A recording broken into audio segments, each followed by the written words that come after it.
Hi, this is John and welcome to another edition of Statistics Tell a Story. So I wrote a program. It actually took me the better part of a couple of weeks, so this is why I'm kind of coming in under the gun here right before the playoffs start, but to simulate the playoffs with my model numbers, the metrics, to find the probability that a team will win the Super Bowl. And that's this first column. Notice Detroit has a much better chance than anybody to win the Super Bowl. You might notice a couple things. KC is actually just 10%, even though them and Detroit both have the bye.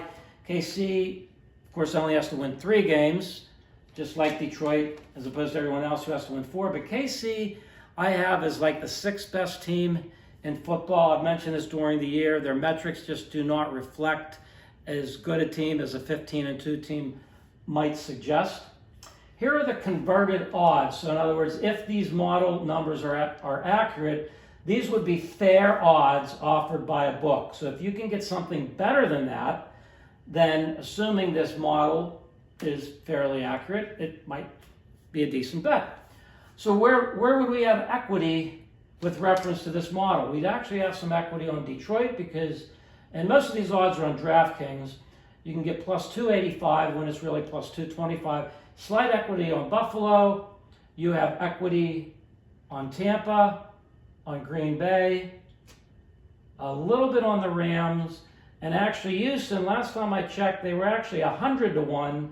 Notice, by the way, these numbers, for example, 9,000 converts to 90-1.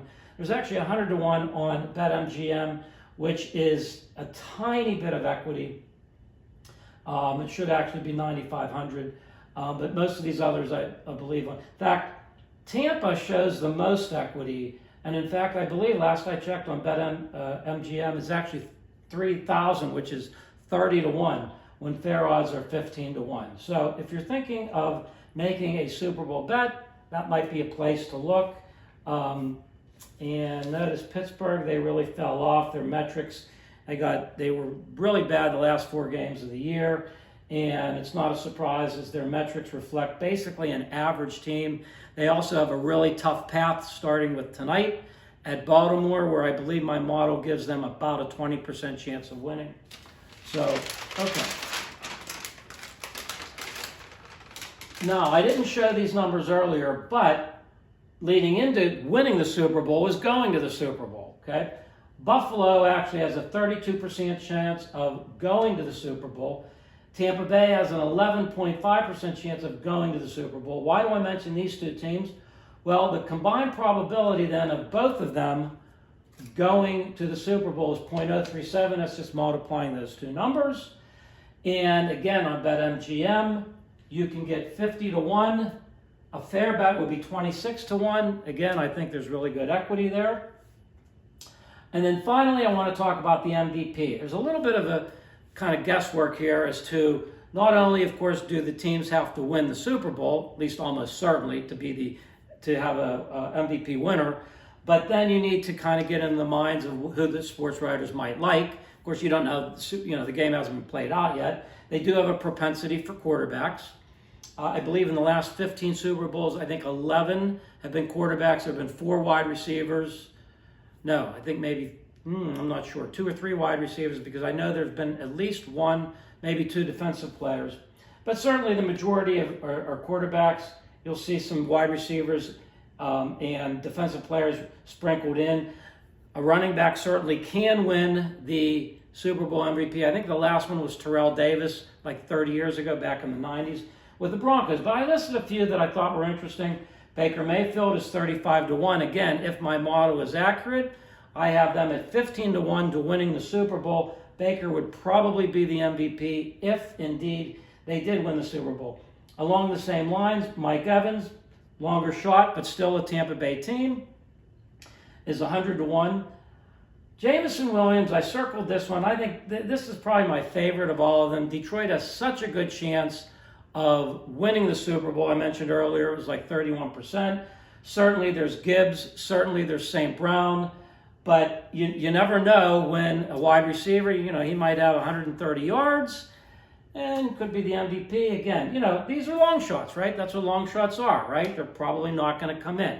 But if I had to take a chance, 1 in 80 times, I think Jameson Williams is going to be the Super Bowl MVP. I think it'll be a little better than that. Obviously, that's why I have these guys listed. A couple others of interest. Puka Nacua. You might remember the Rams had slight equity, and Cooper Kupp actually won the MVP several years ago when they beat the Bengals. Of course, that doesn't mean that lightning is going to strike again in the form of a Rams receiver winning the MVP. But Puka is such a terrific wide receiver. If you've watched him play, I mean, he catches the ball, he runs immediately. He just does it all. I think when he's healthy, he's the best receiver in football. So 150 to 1, I thought that was interesting. Stroud, I actually bet about 4 days ago on BetMGM. It was 150 to 1. I see it's now down to 125 to 1. I don't like it so much, but again, I'm a little bit partial to the Houston team. I like their coach. Everybody has written off the Texans just like they've written off the Steelers. And sometimes those are the teams that during the week, they hear about what the paper is saying and they're writing them off. And so I like Houston today against the Chargers.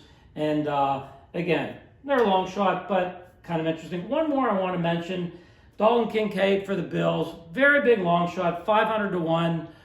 A tight end, surprisingly, has never won the MVP.